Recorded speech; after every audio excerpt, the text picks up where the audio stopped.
First, welcome everybody. I appreciate all being here, and I thank Connie and the Warbirds and Review program. As she said, I'm kind of new at this. This isn't my regular job, but she threw me in, and I'm pleased, proud, and honored to be able to take part.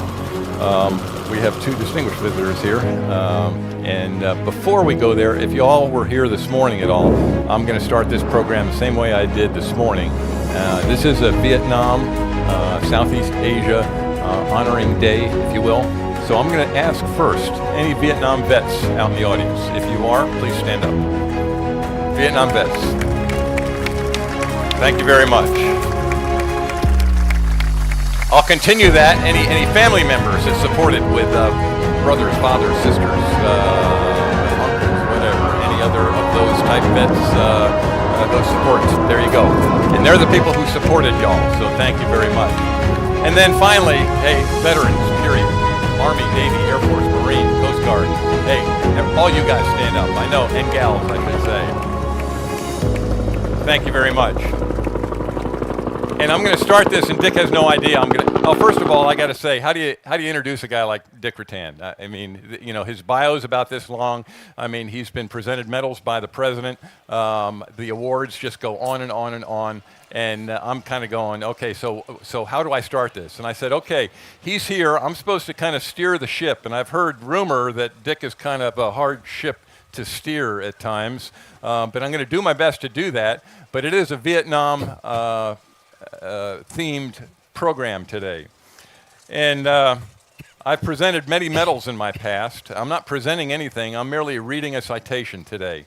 And I'm going to read a citation that maybe not many of you know of in regards to that man standing or sitting right there. And I'll start it the way I always start, and it normally starts with, hey, this is an award, and it means a lot to that man, I'm sure. It means a lot to me. And I start with attention to order. And I'll just read it. The President of the United States of America, authorized by Act of Congress, July 9th, 1918, takes pleasure in presenting the Silver Star to Captain Richard G. Routan, United States Air Force, for gallantry in connection with military operations against an opposing armed force as an F-100F forward air controller operating over North Vietnam on 26 May, 1968. On that date, Captain Routan planned and coordinated an attack against co-located heavy anti-aircraft artillery sites, which threatened to halt air operations against a critical key target on a major line of communication. Directing armed fighters, Captain Routan repeatedly exposed himself to the intense and accurate hostile ground fire to ensure the destruction and neutralization of the gun sites. His phenomenal aggressiveness, superior airmanship, and complete disregard for his personal safety in the face of intense ground fire was instrumental in removing a severe threat to air operations engaged in the interdiction of arms and supplies moving into forward staging areas. By his gallantry and devotion to duty, Captain Routan has reflected great credit upon himself and the United States Air Force. Ladies and gentlemen, that's Dick Rutan sitting right there right now.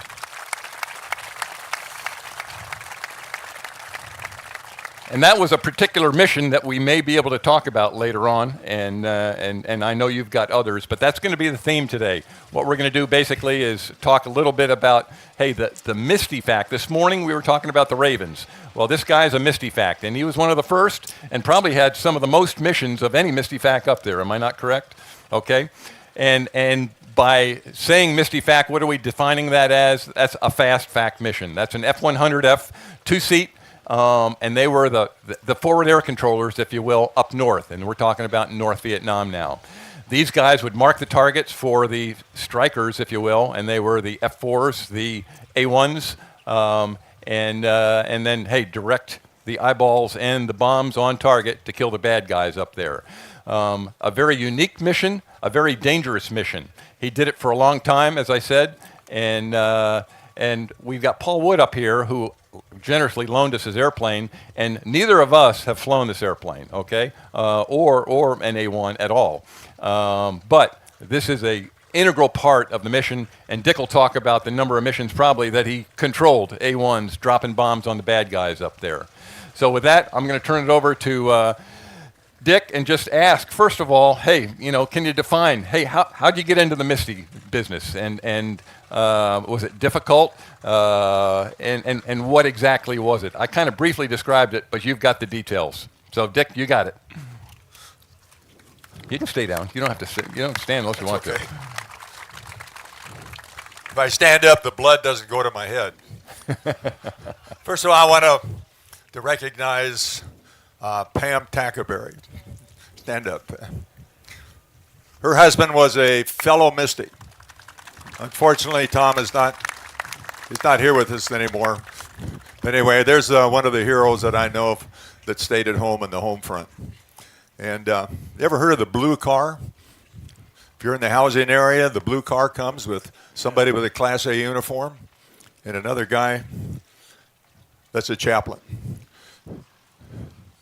And if you're a wife of a vet, of somebody that's in combat, that's something that you don't want to see. But he asked, how did I get involved in that? I was a student in fascination right after World War II about those guys that flew those missions over Nazi Germany, where it was unlike. Remember, 3 out of 4 was their loss rates. 3 out of 4 went over there, and they were casualties. And they told me that there was more people in World War II that died over the skies of Nazi Germany than the Army and the Marines put together for the whole war. Every airplane had 10 people in it. And I read all the books I can, and I couldn't imagine who are those people that flew those missions. It was not uncommon for your squadron to go over there, and every single one of that squadron was shot down. And you came, you're the only one back. You're all limped up, you have wounded on board, and you come back and just barely make it on those long, high-altitude missions.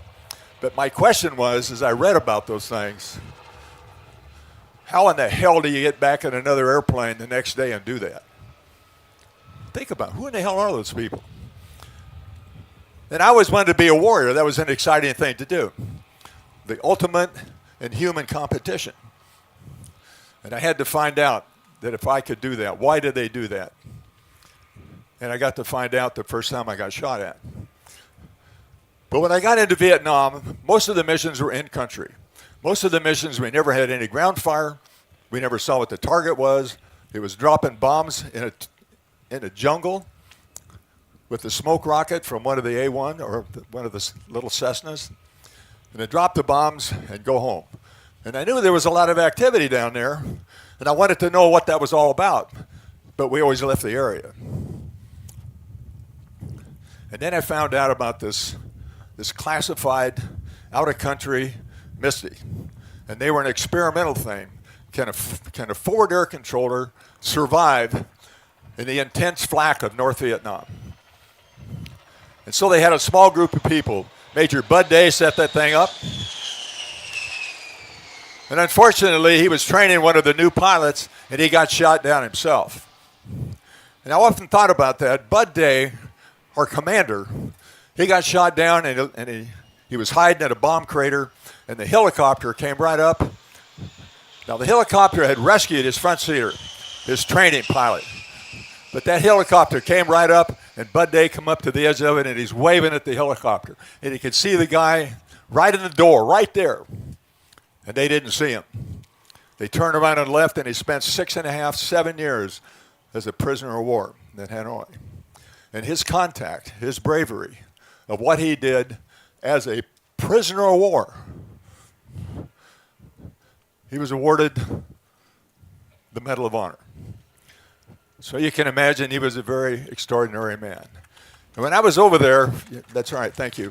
When I was over there, I was getting kind of bored with the missions we were flying, and I didn't come here to do that. I wanted some more excitement.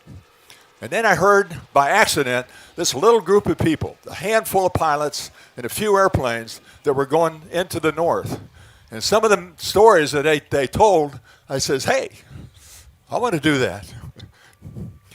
So I went to my flight commander. I'm brand new in Vietnam, and I says, hey, I want to be a Misty. And he says, no, Routan, they're only having, you got to be a flight lead. I says, okay, make me a flight lead. I want to go. He says, no, Routan, guy, it'll take you 6 months or more to upgrade to flight lead status. So I kept bugging him, and I kept bugging him. And he got so upset with me. He says, "God damn it, Rutan." He says, "I'll make you a flight lead." So I flew a flight lead mission. I didn't do a very good job. But I came back, and he says, "Rutan, you're a flight lead. Now get the hell out of here." And for the next 8 months, I never came back because I got so intrigued with the mission, the Misty mission up there, that it was exciting, really exciting. And our job was to interdict supplies and stuff coming down the Ho Chi Minh Trail. So it's kind of like a camouflage college. They would try to hide things, and we'd try to find them. And if they could see what their camouflage is from the air, they'd have never done it. Because they would take foliage and put it over their trucks and in their gun sights, but they didn't realize that the bottom of the leaf was slightly a different color. And when you can see that slightly different color in an oblong square, you knew it was a truck. If you knew that when there were the Soviet-style anti-aircraft gun sights in a nice circle, you knew that was a gun sight. So I don't believe I ever saw a gun to start with, but we sure killed a lot of them, and that was pretty exciting. All right, question, first of all, what was your typical armament? What did you carry? Rockets, and you had guns on board for sure. Okay, the Misty mission was, of course, 330-gallon drop tanks, and on the outboard we had, I think they were called Lao 7s, but Lao 9s. But anyway, they had 7 individually fired rockets. White phosphorus rockets that we could fire to mark. And then we also had in the 2-seat F-100, which is a kind of a training airplane, they took half of our armament away. We had 4 guns, we only had 2, and we only had about 220 rounds of 20 millimeter. In our mission up there, they did not want their forward air controllers out. That's your job. You find them, you mark them, but let those guys be the war. But every once in a while, they would miss the target, and the target was so juicy, you'd look around, say, I can't let that goddamn truck get away. Example, one day there was fog all over the place, and there was just the tops of the hills out of the fog. And so they were driving, and there was probably about 30 trucks in this convoy during the daytime. They're trying to sneak in under the weather, right? But all of a sudden, the road came up out of the fog. And so we just happened to be there, and we looked over there, and we saw these trucks coming out of the fog. So Ed Reisinger, one of the Misty pilots, he came around, armed the gun, and he shot the lead truck. And then he came around to shoot the back truck to keep him trapped. Okay, so we got him trapped. And I'll never forget that the lead truck that survived it, the guy had a white T-shirt on, and he was booking it down the trail. He was running like this. And then we turned it over to the fighter bombers. They come up there, and they had a fantastic truck kill that day. But anyway, that was kind of our mission. That they try to hide it, and we try to find it. Okay, and how about the bombers that you controlled? Most of the time, F4s, occasional A1s, or a lot of A1s, or A7s, or what was the mix? What do you normally have? Well,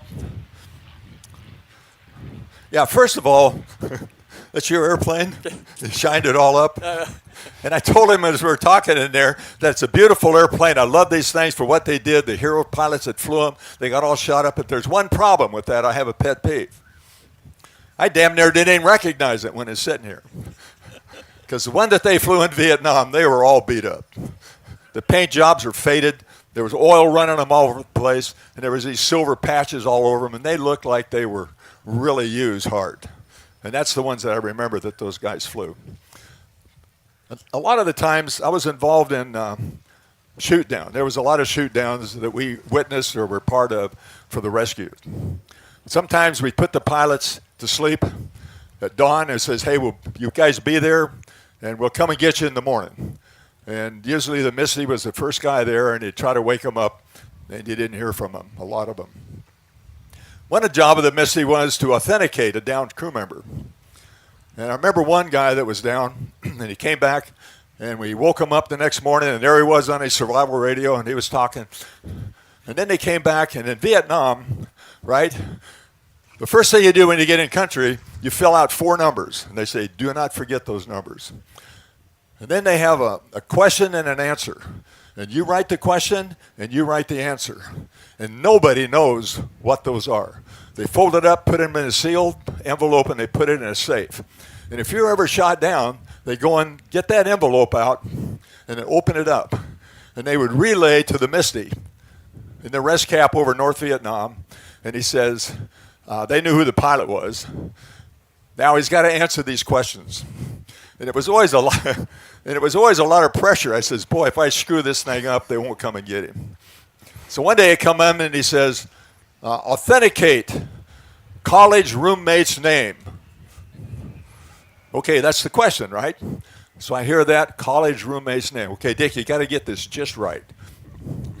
And I call him on his little handheld radio, and he says, Kabui. And I think, wait a minute, Kabui's not a name.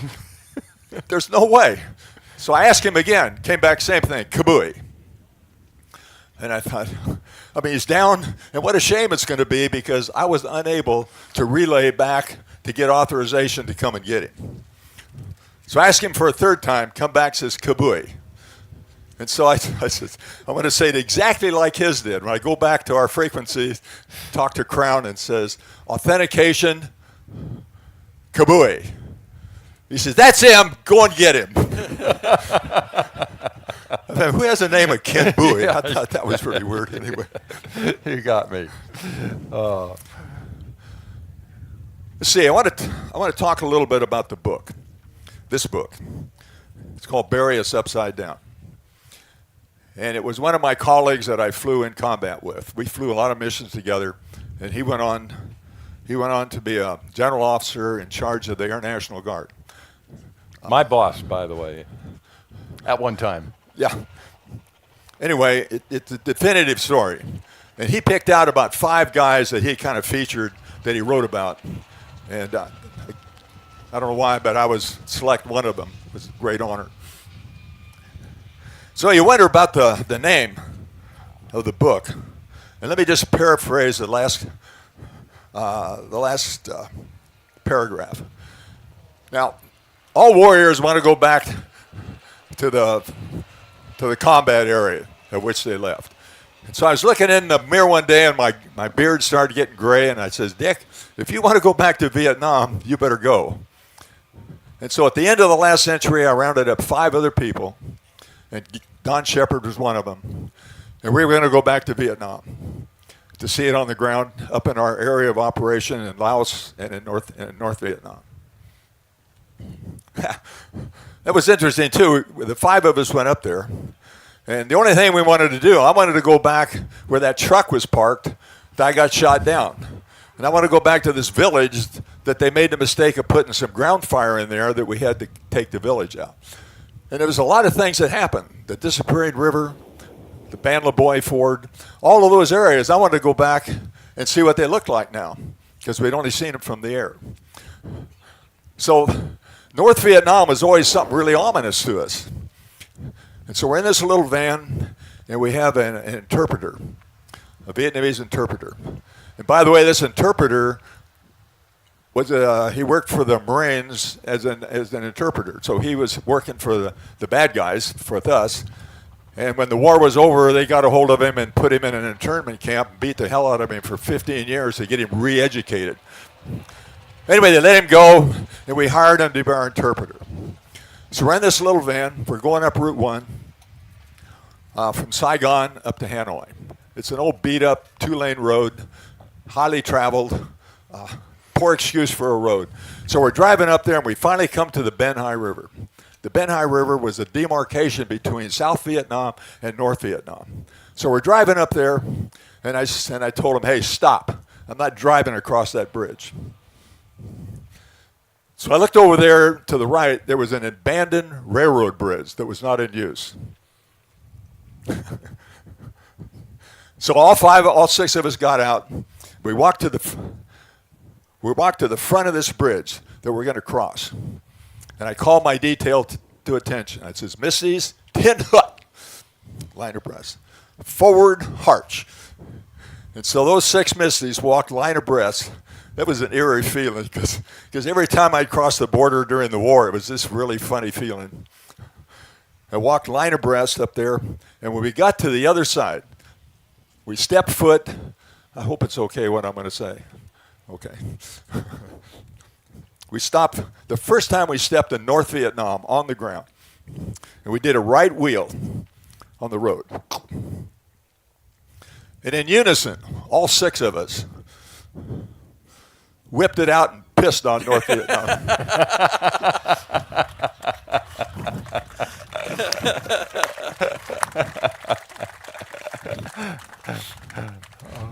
Anyway, that was a great tour. But finish it with the toast. Don't forget your toast. Oh, now. the toast. Yeah. Okay, but anyway, these 6 guys went back to some 30 years later. And it says that, well, I'll paraphrase. It says they were up in the top of the Rex Hotel. And that was a big famous hotel in Saigon where all the press met and everything. But this is the Rex Hotel. We're up in the top thing. We're having dinner. And there was wine and good food. It says that they toasted everybody they knew, the wine and liquor, with melancholy, as they recalled the names and faces of comrades more than 3 decades earlier.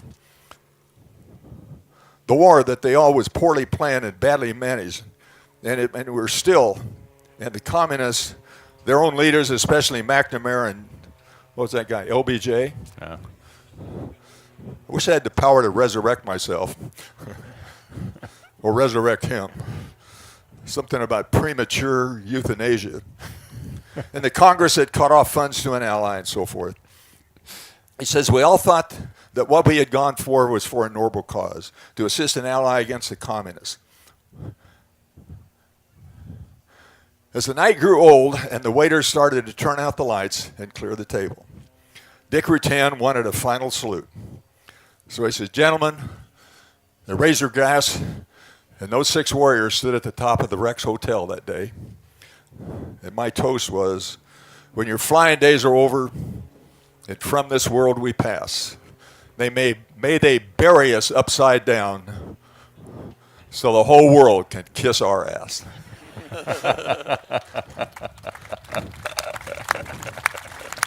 The next day, the Misties left Vietnam, and as they took off for home, they looked out the window at Saigon Airport and saw a 6-position anti-aircraft gun sight to protect the airport.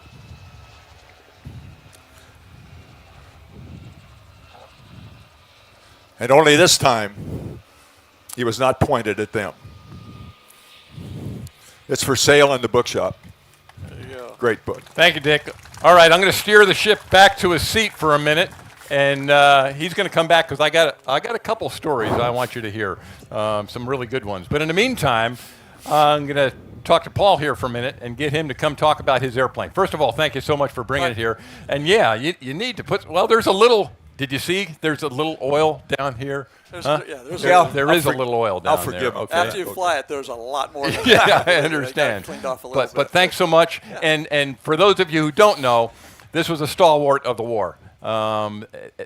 In particular, and Dick already talked about it, the Sandy missions. You know, these were the guys who were in there with the Jolly Greens, going to pick up our guys and doing the close air support to keep the bad guys down, so Jolly Greens could come pick up guys like Dick when he had to get picked up. We'll talk about that later. But always thought it was a cool airplane. They had a couple different models, but I'm not going to talk about it. I'll let you talk about it, Paul. Great. Okay. Well, thank you. First of all, it's an honor to be on stage with General Routan here. That's a pretty amazing story and a great background, a great hero. We're going to go from super fast airplanes, the F-100, to super slow and low airplanes, the A1 Skyraider. So a little bit of history about the airplane. It was manufactured by the Douglas Aircraft Company. The first aircraft was delivered in 1947, so it was post-World War II, pre-Korea. And it was designed for the Navy to be a carrier-based ground attack airplane. They made about 3,200 of them over the course of its life. The last one was built in 1958, I believe. This airplane actually had more variants manufactured of it than just any other make model of a military aircraft. I think they had 27 different variants of this. So you'll see some airplanes that have the single canopy. You'll see some airplanes that are called a fat face with AD4, AD5 that has multiple places in it, and they used it for ground support, ground attack, search and rescue, electronic warfare, just all kinds of different applications. So it was originally used in the Navy, carrier base during Korea. When Vietnam came along, I think you probably know more about this than I do for sure, but everybody felt that our air assets were so far superior to the North Vietnamese that we wouldn't really have a big risk of a lot of shoot downs because they had a few MiG-15s, some MiG-17s, and maybe a couple MiG-21s. That was about it. And we had far superior air forces. But the thing that we didn't think about is that the Russians were supplying the North Vietnamese with surface-to-air missiles. And the missiles were what was really getting our pilots. And so we sort of underestimated our ability to do search and rescue operations. So the Air Force purchased 582 Skyraiders from the Navy and converted them to A1Hs and A1Js, I believe. And they divided them up into squadrons such as there's the Hobos, the Zorros, the Sandys. Was there another one? Or is that? I know those were at least three. But anyway, and so their job really was to escort the helicopters in, to once they found a downed pilot, Misty's found him, they'd mark him, the Skyraiders would come in and lay down ground fire around to protect the pilot as long as they could, and also to escort the helicopters in to allow them to come in and extract the downed airmen out of there. So these guys were slow, they were really, really rugged. The airplane has a Wright 3350 engine in it. It's got 18 cylinders, 2 rows of 9, 36 spark plugs, so our maintenance guys really love this airplane. They changing all the spark plugs all the time. And it would fly maybe anywhere from 180 to 270 knot sort of range, so it's pretty slow, really rugged. And its empty weight was about 11,000 pounds, but its max takeoff weight was almost 22,000 pounds. So it could literally carry its own weight in fuel and ordnance. And it had lots of hard points, usually had a centerline fuel tank, and then it had, I think, 7 on each side, so it had 15 hard points, so you could put just a whole array of armaments of different types on there.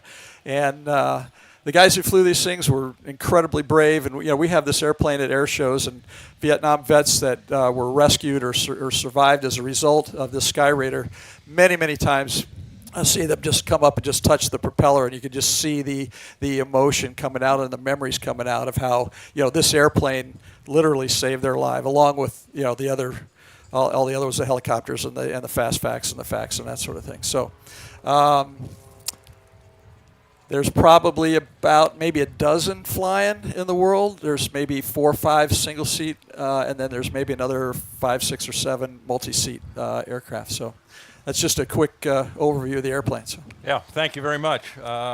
Great airplane, and he'll remain a little bit afterwards. If y'all have got some questions, we can do it right after this, or you want to walk around the airplane, if you can. That'd be appreciated. But yeah, famous airplane, saved a lot of pilots, and Jolly Greens, and it carried a boatload of stuff, like you said, and a variety of ordnance, and yeah, and I'm sure that Dick was able to control a few of these. I was going to ask Dick about the accuracy of your rockets.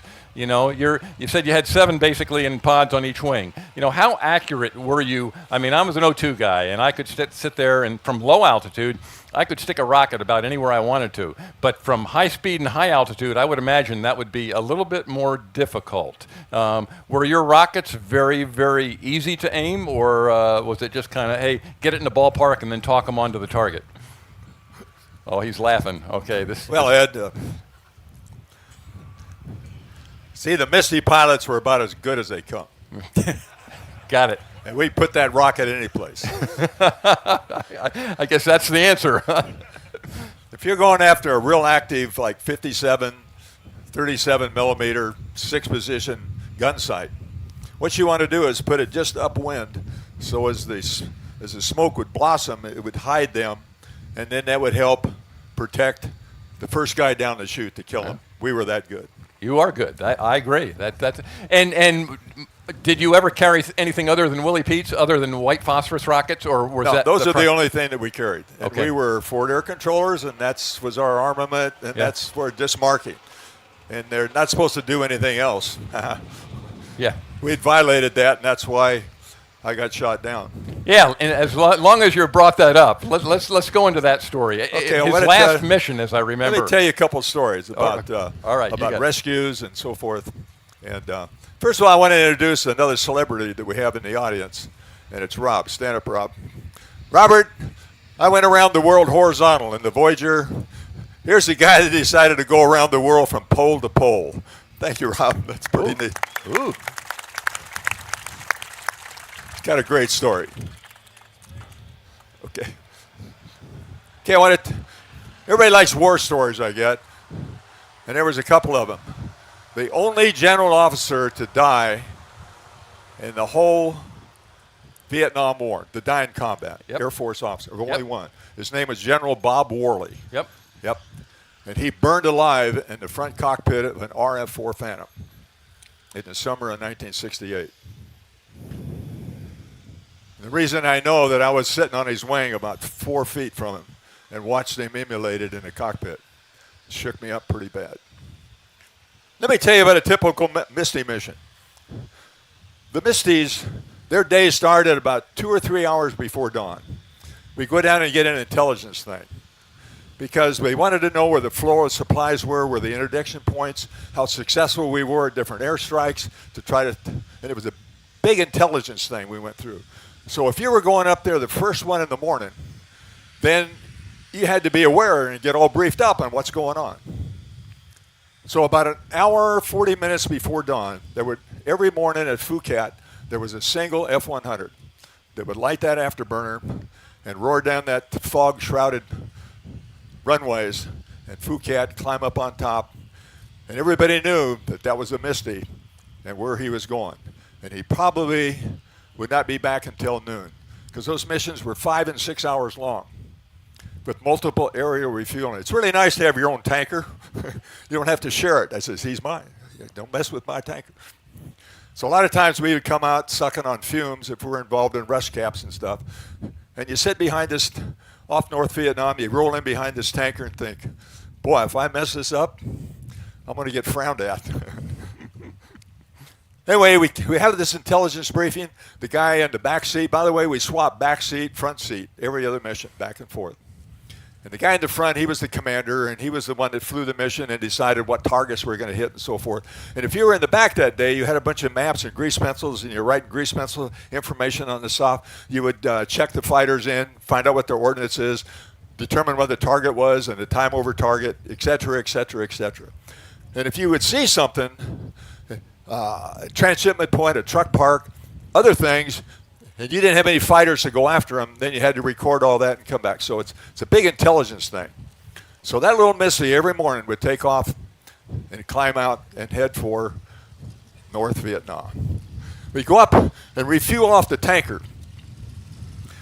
And when you're flying an airplane, you know you do what you got. You got checklists, refueling things, all those things that happen that you're doing. You're kind of busy. And then all of a sudden you back off of the tanker, and you descend, and you turn toward North Vietnam. And every morning we try to penetrate the airspace at different places so they didn't get used to where we were coming in. And all of a sudden there was really nothing to do. You arm the rockets, you arm the gun sight, arm the 20-millimeter cannons, you tighten the chin strap, put the visor down, make sure the damn seat pins were out of the thing. Everything was all tightened. You turned all your emitters off and make darn sure you weren't broadcasting with lights or transponders or something like that. And then there was a handful of minutes as you descended from 24,000 feet and you wanted to hit the coast of North Vietnam at a random place. And you wanted to go really fast. And usually in the morning, the coastal plain, it's all farmland, rice paddies and so forth, and the visibility is kind of low, not really very good. But I tell you what, it's the most peaceful, smooth air you've ever flown in. Beautiful. And you look up there, and what comes into view as North Vietnam comes up, it's the most peaceful, solemn place you'd ever think. Nothing happening. And then when the first gunners shoot you sight you.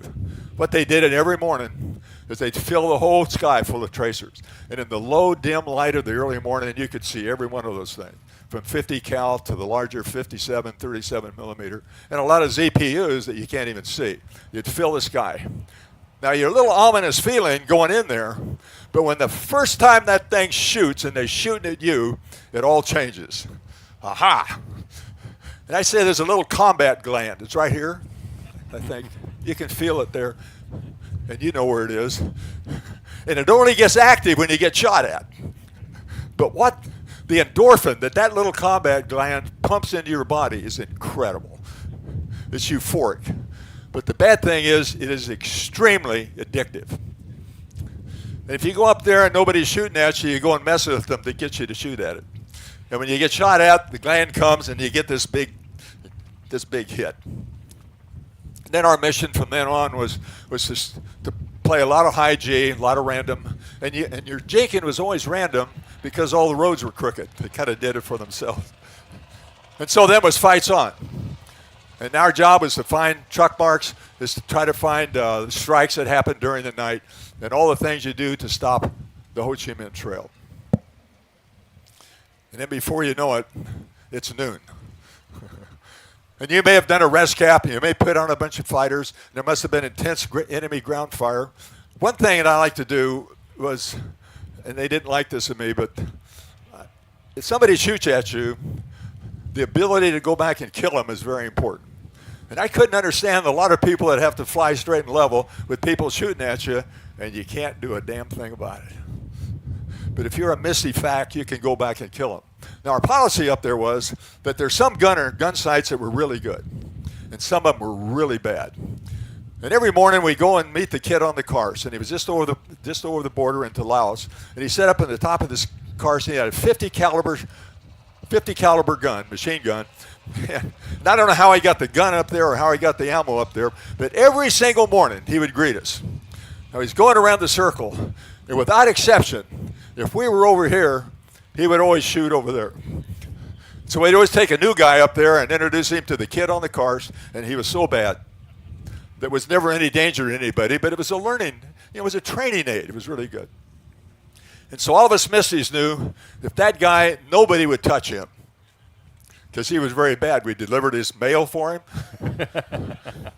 We put his lunch in the speed brake well and flew over and dropped him because we wanted to take care of him. So you perpetuate incompetency, but every once in a while there'll be a gun site. There'll be a gun site that's really camouflaged. And for some reason you missed it. And you turn and you have your belly up. If you have your belly up to the gun sight, then they will shoot. But they better kill us because if they don't, they know what's going to happen. And sometimes you can feel those rounds coming by like a baseball bat pounding on the edge of the bottom of the airplane with the shock waves. And I swear to God, sometimes I was sitting there in the refueling pool. Sometimes the tracers would come right between it. Well, maybe not, but it felt good like that. So when they would shoot, I'd roll back and look at them, and then they had a black ring. You guys that flew up there, they have a black ring around the gun sight that would be drifting away. He says, "You were really good. You were really clever. You got to die." And so then we just orbit right over them, the top of them. Sometimes we could have ordnance that was readily available, or we could divert a couple of flights off the Alpha Strike Force going downtown Hanoi. But we'd just be out of their range and orbit them. And I like to mess with them because they knew what the drill was going to be.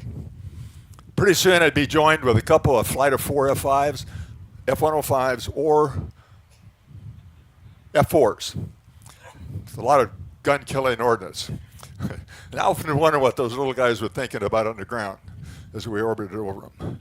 They knew one thing, that if the Misty marked them, they were done. You ever the feeling when you're a kid and you go to the swimming pool and you make this big mistake, you climb up on the high dive? Remember that feeling? And you walk out on the edge of the high dive and you think, God, I don't want to be here. It looked like a mile high. And you just, for all the world, you want to turn around and go down the ladder, but then your friends are down there and there's no way, and you're forced to jump. That feeling you have? But it's weight orbit. We'd brief them with the bailout areas, where the winds were, what the altimeter setting was, what the gun sights were. And then When all the briefing was done, then somebody had to mark them. And I take a deep breath and says, wow, because I know what's going to happen in the next handful of minutes. In the orbit, they knew all about us because we were up there all the daylight hours. There was a Misty up there someplace. And so the Misty would roll, wings verted, and you pull your nose down. Now, as soon as you rolled inverted and pulled your nose down, all those gun sights opened up. And you were the only target. Now, normally, if you're flying by real fast, they have to lead you, and there's a solution. But there's a time when there's no solution required if you're a gunner. And that means when the airplane is coming directly at you, you don't have to lead anybody or anything. You just shoot at him because he's coming directly at you. So you want to minimize that time. So you roll it over, and all the tracers are coming up all around you, and you pull the nose down, and you roll out. And it took all the willpower you could ever muster to take that second and a half of tracking to make sure the solution was just right, and then pickle off that one Willie Pete. Now, normally you'd pull off straight ahead, but you never pull off straight ahead. When I'd fire, I roll inverted like that and pull down towards the ground and then back around up like that.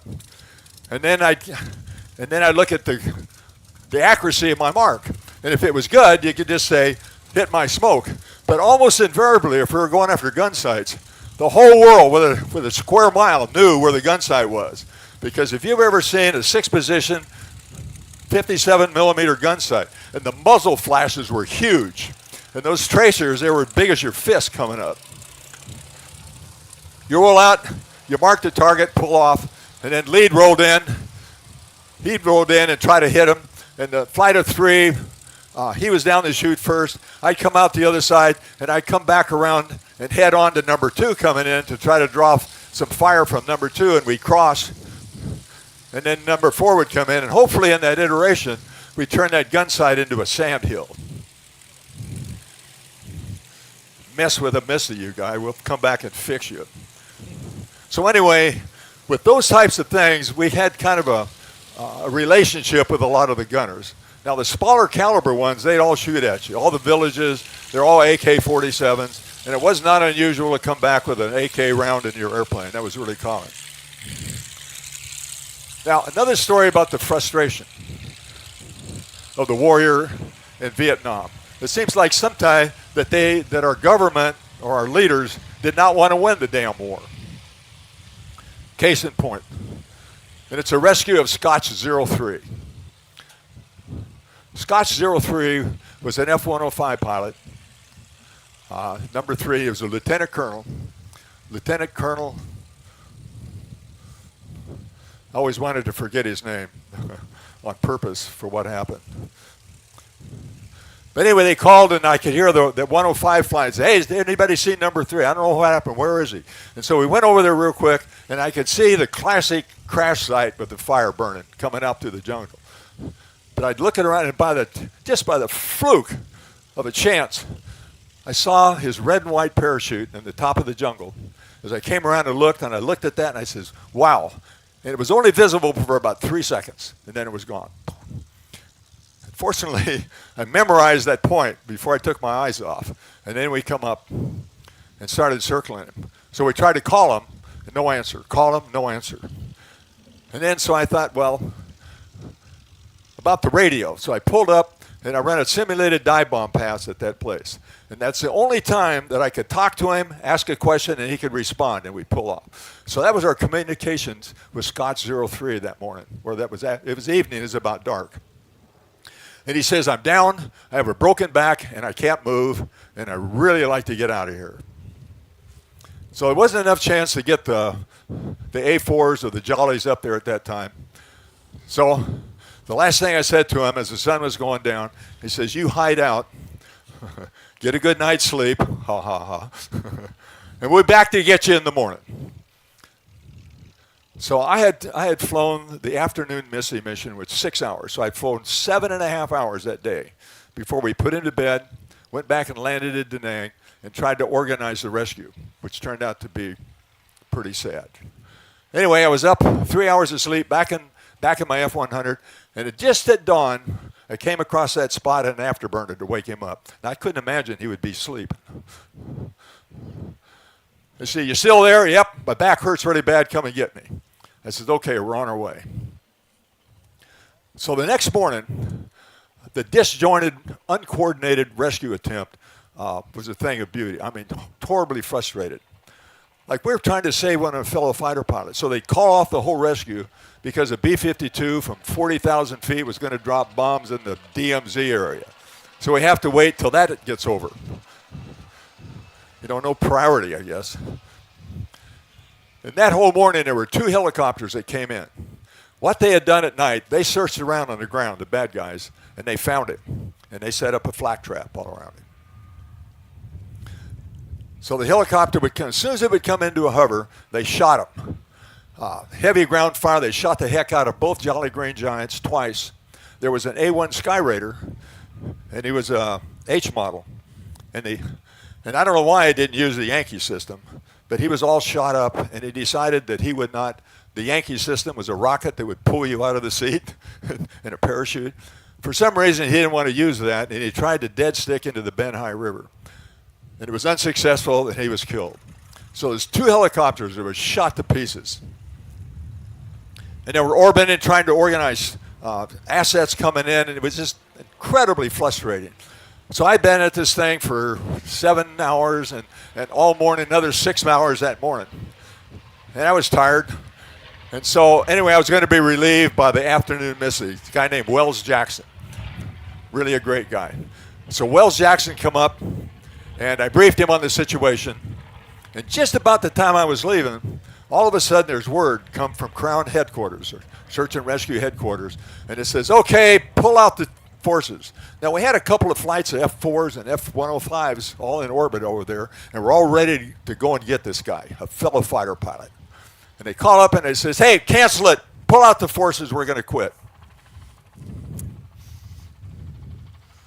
Now, I'll tell you, the only reason that's Misty's or reason that any of you guys went up there is that we had an agreement with our government that if we were not captured and we had that little radio that we could talk, you would never abandon us. You would always come up and get us. I mean, you would dig a trench and sail the Queen Mary up there to come and rescue us. That's our agreement that we had with our government. And you can imagine the feeling that you've been rejected by your government, and they violated a prime directive that we had that we flew up there. They were going to pull out and leave somebody with a broken back that was still talking to us. Now, the feeling that this young captain had, the audacity of this young captain. He keyed the mic button. He says, who made that decision? And they says, well, sir, it's down in Saigon, Crown Headquarters made the decision to pull out. I says, no. I want to know the guy's name that made that decision. He said, well, it's a general officer. I said, okay. I says, okay. And I realized something. There was only one guy that was going to talk to him. And if they couldn't pull those forces out and let him die, guess who was going to have to deliver the message to go get him? And I thought, you son of a gun. If you decided to cancel this rescue forces and leave one of our fellow warriors to die needlessly in the jungle, then you can come up with the exact words you want to tell me. So I asked him, I want to know the exact words that I'm supposed to tell him that you're going to leave him to die. Ooh. Then there was a lot of silence about that. So anyway, I was briefing Wells Jackson, and with a heavy heart that morning, I pulled up, departed Vietnamese airspace, and flew back to Phuket and landed. And I was sitting at the bar with a few bottles of libation around me, and I was contemplating whether I even ought to go up there anymore. If my government didn't think enough to violate their prime directive, that maybe I shouldn't do this for them. And I'm really feeling bad. About the time the sun was going down, Wells Jackson, he walked in the door and he had a big smile on his face. And he walked up, he saw me, and I says, Wells, what the hell are you smiling about after what happened today? And he says, Dick, we got Scotch out. I says, you got him out? Really? What the hell happened? He says, well, the general couldn't come up with the exact words. So we went back and got him. Now, that rescue was a Medal of Honor Award rescue. Now, the flak track governors, you know, when they come into a hover, they shot, and the guy gets away. So they're really smart now.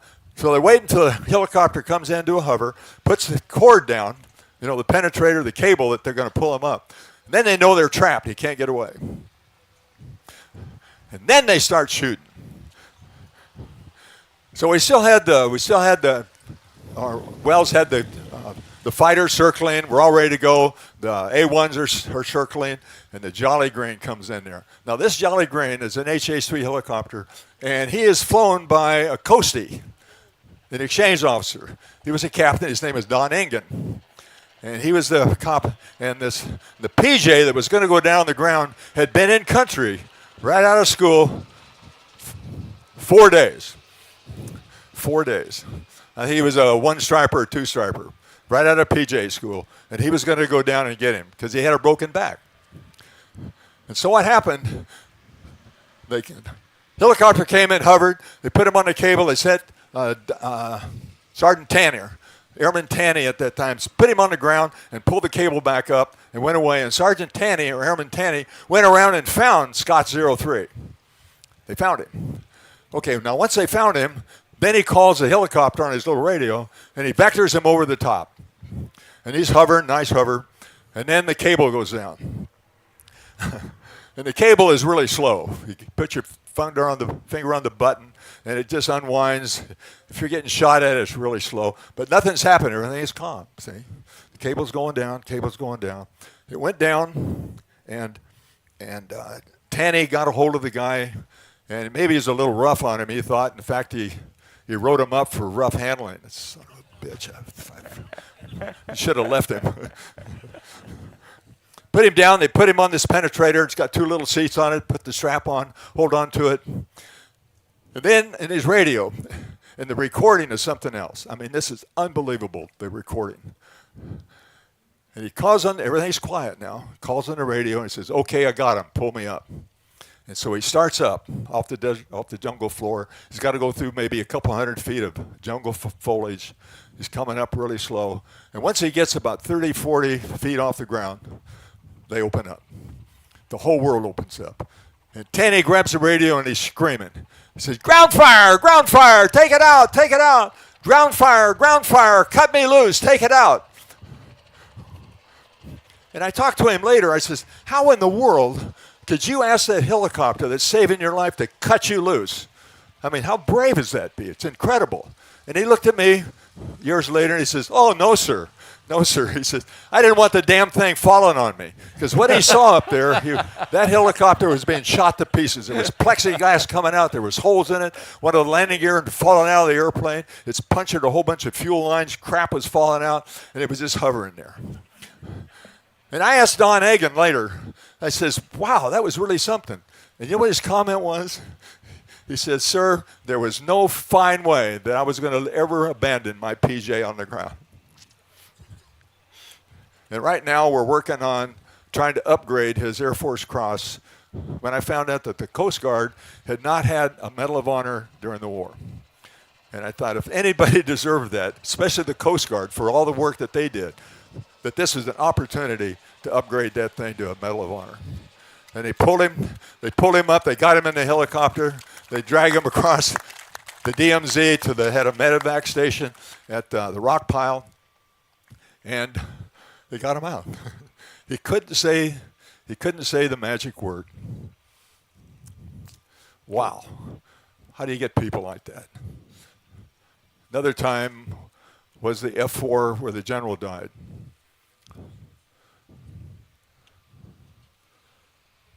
We were on our mission up in North Vietnam, flying around. We heard a Mayday, Mayday. He's an F4, an RF-4C Phantom. He's calling Mayday. He's been hit just above the DMZ. And so now we're out. We're going to join up with him to fly his wingman to try to escort him back to Da Nang or something. Now, those rescue missions, those missions, the reconnaissance missions that those guys flew. Now, when we're in North Vietnam, we're going like stink, and we're janking all the time. Random janking. So they could never do it. But those guys, at 500 feet and 500 knots, straight and level. And I used to help them get their start point and then orbit over them as they were going.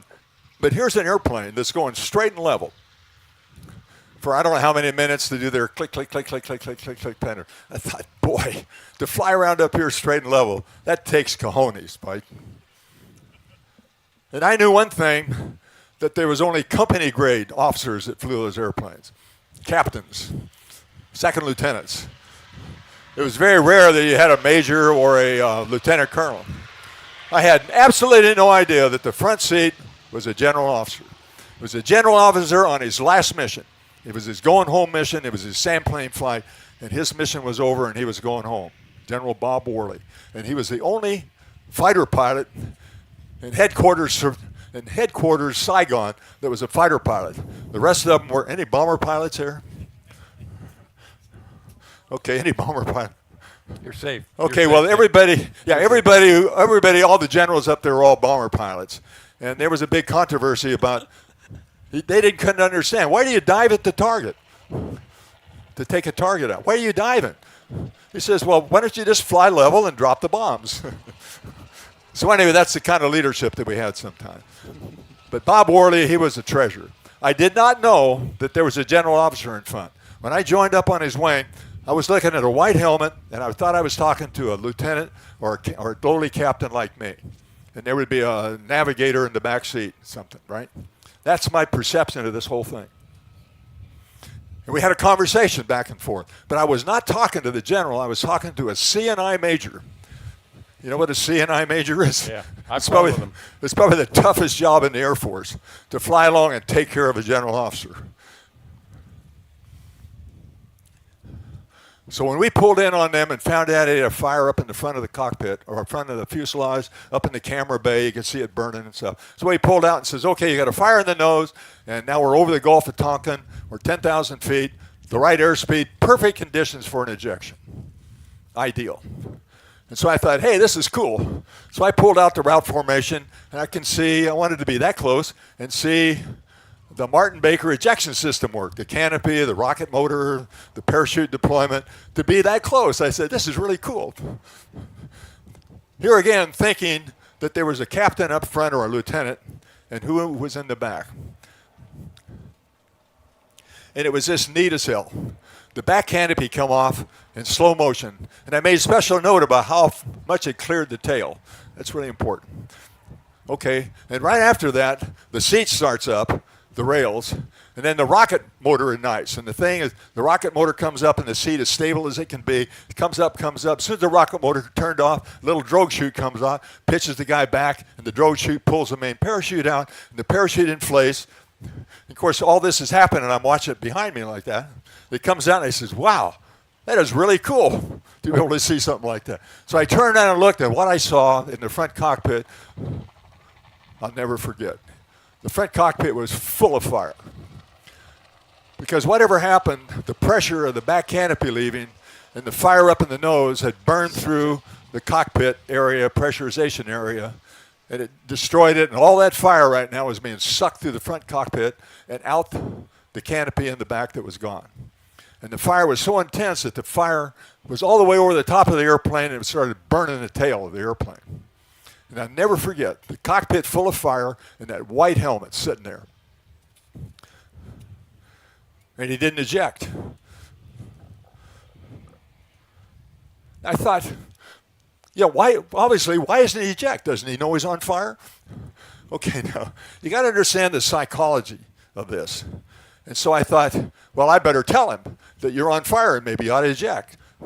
So in my screaming tone, I was saying, strobe on one, bail out, strobe on one, bail out, just screaming at him to get out. And he still sat there right in the middle of this huge fire. And I thought, aha, I know why he can't hear me. I'm too far away. So from route formation, which is 2 to 4 wingspans, I drove that F-100 in as close as I could, thinking that if I get close to him, now he can hear me and he will eject. Is that absurd? I mean, what are you going to do? I'm looking at this horrible thing that was just a big shock. And so I drove that old F-100 in as close as I could get, and I hit him. Still screaming at him. I hit him. Well, air pressure. And that old Phantom, I rolled him up like that, and I said, oh, damn. And I pulled back, and it turned exactly 90 degrees and was heading right for the beach. It was the most beautiful, well, I mean, a perfectly smooth glide, descent right to the beach. So I went back and rejoined with him again, still screaming the same thing. And in horror, watching that white canopy, that white helmet, as it disappeared in black, and the front part of the Phantom was the paint was being blistered, and now the fire was gone. But there's this acrid smoke that went all the way over, and I couldn't even see the top of the tail. You just didn't want to leave him. It's a fellow captain, fellow lieutenant, and I stayed right on his tail. And there's one guy that was with me. His name is Don Harlan, and he's not here today. But he has a secret that only him and I know. I'm right beside him, and I don't want to leave him. And I darn near, if it hadn't have been for Don saying, "Dick, pull up," and I looked up, and we damn near crashed right beside him. It screwed me up so much.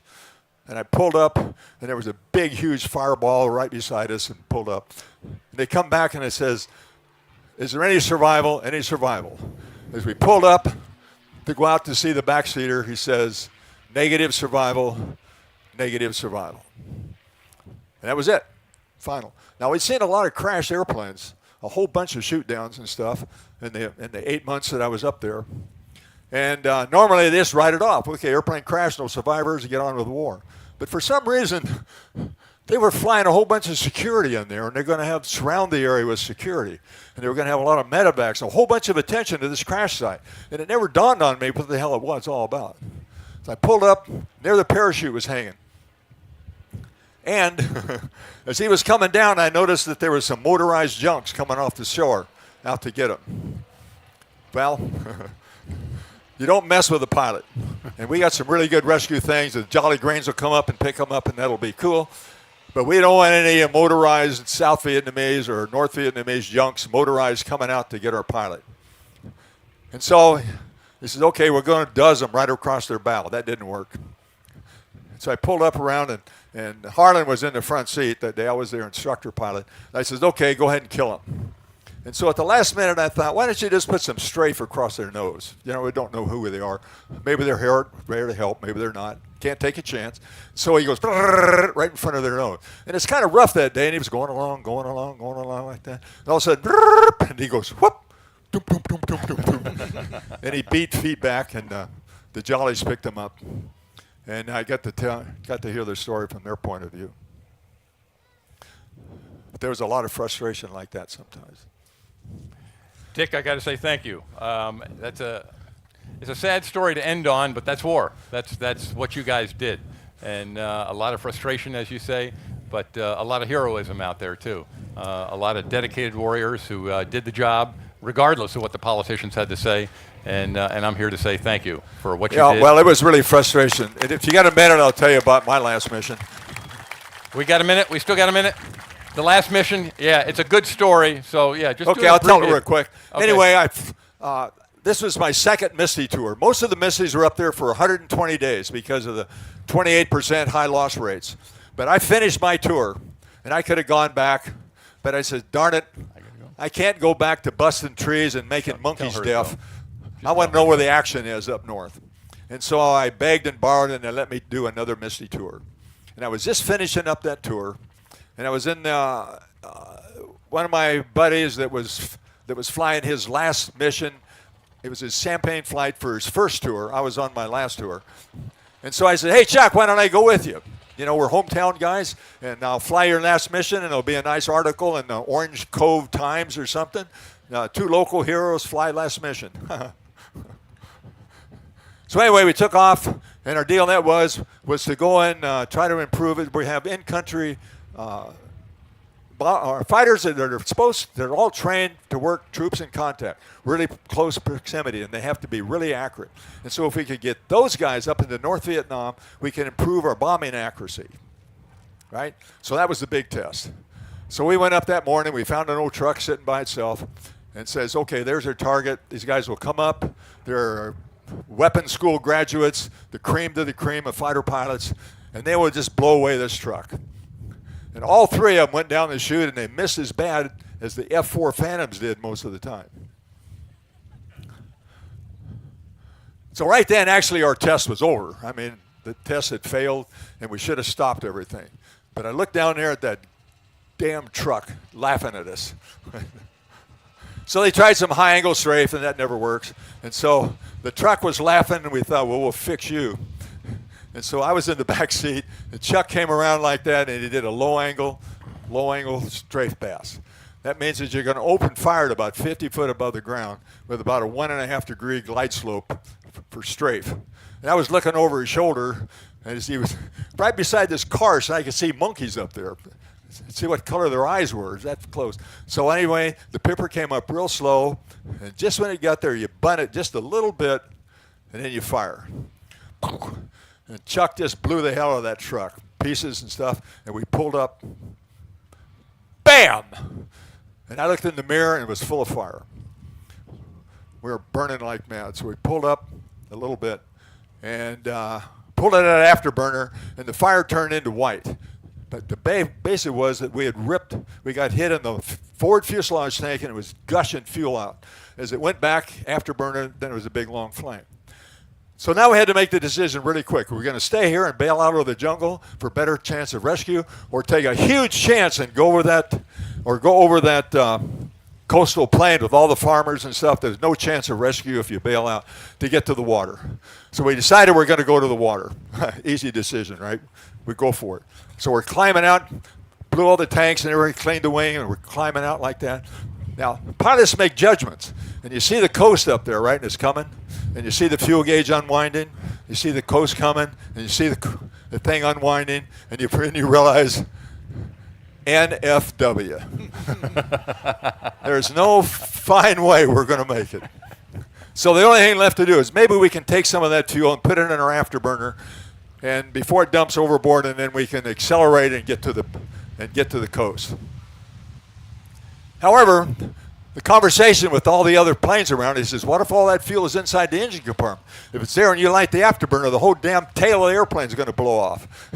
But then I looked down at the coastal plains, and remember I saw an F-105 pilot down there, and when the civilians got a hold of him, I came by as they were macheting and decapitating him. So I knew what our welcome was down there. And so he says, okay. So he gritted our teeth, and he says, okay, Chuck, light the burner. So I lit the burner, didn't blow up. How I ignited that big, long stream of fire. So there's 3 people coming out, and one of them was just burning like 700 feet of flame behind him. But then we realized that, hey, we're going to make it now. We're going really fast. We were going supersonic when the thing finally flamed out. Another thing that happened on the way out, we have a raw gear up there, and it tells you about AAA gun sight, radar control gun sights, SAM launches and stuff right up there. And it goes from warning with the rattlesnake sound of the fan song radar. And I remembered later that thing was screaming like mad, like a SAM launch. But you prioritize things. Normally, if that thing lights up, you split for the deck and get out of there. But if you're on fire heading for the ghost, that's a minor thing. And I asked the other guys in the flight about it. I said, do you remember that thing? The radar went up. Remember that? The guy says, yeah, I do remember that. He says, what'd you do? I turned it off. Anyway, for the first time, I finally realized that I was going to get out of this thing alive.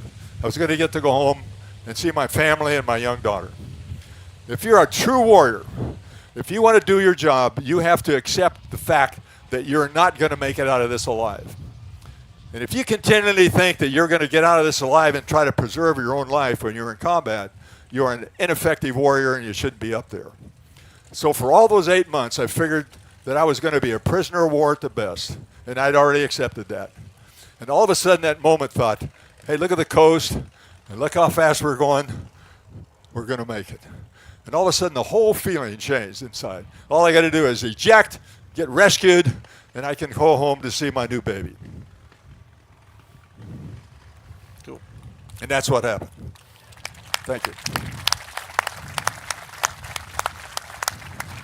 Thank you, Dick.